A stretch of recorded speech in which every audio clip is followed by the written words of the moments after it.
So my name is Rachel Sheehan and I'm the owner of Lydiard General. I'd had a bit of time off work, was looking for something to do, had had business previously, loved to interact with people, and this came across my Facebook page as a business that was for sale.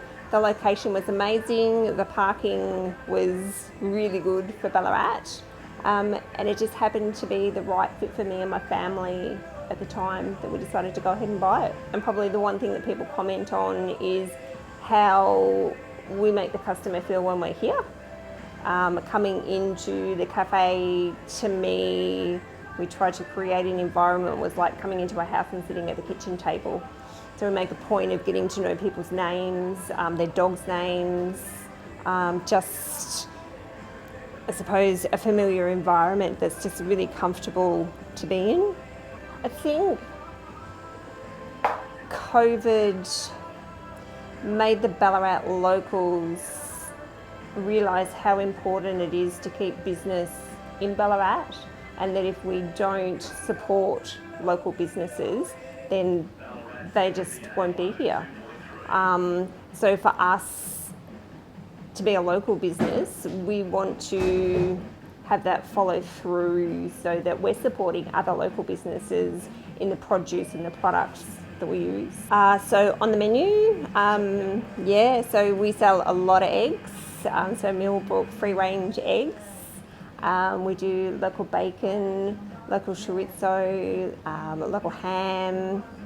I suppose our coffees and our chais are from Melbourne, but that's still fairly local.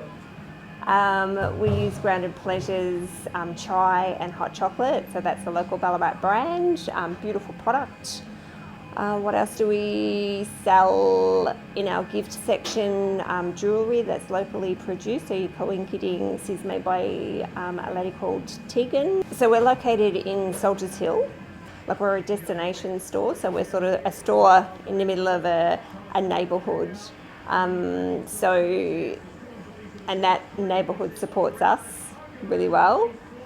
Fabulous for us is that we're just a stone's throw from the railway station. So people coming up from Melbourne on the train, they hop off the train and we're just across the road from the railway station. There's the new Quest apartments across the road. There's a lot of business up this end of town. It's just a really beautiful, it's very picturesque, just a really beautiful area to be in. No, we're very dog friendly. So I suppose people just bringing their dogs, dogs that escape from the leashes on the outside, and you turn around and there's dogs running around on the inside of the cafe. I suppose it's not really ideal, but also a lot of people find the old newspapers on the wall a bit of a novelty. Like, people will come in and spend ages reading the old articles. So there's old couriers back from the 50s, there's the Age, the Sun.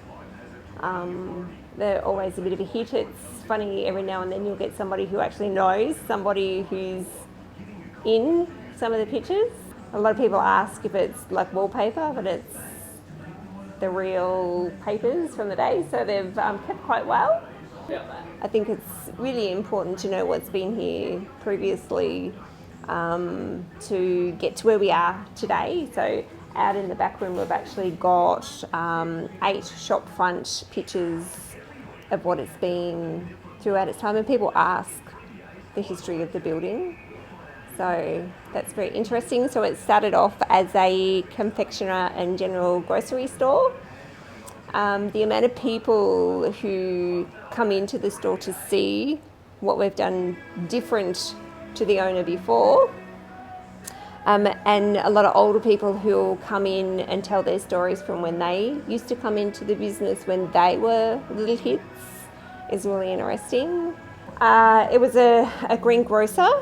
The original building did burn down at one particular point in time. It's been a milk bar. I think uni students rented it out and lived in the shop front for a little while. What else has it been? It's been like a commercial cake business. It's been a cat cafe where you could come and have a cup of coffee and pat a cat at the same time. It was a local previous to us being here, which was just a cafe. So mostly general store, which is the name of the business that we've picked, sort of reflects back on the history of, I suppose, the building itself.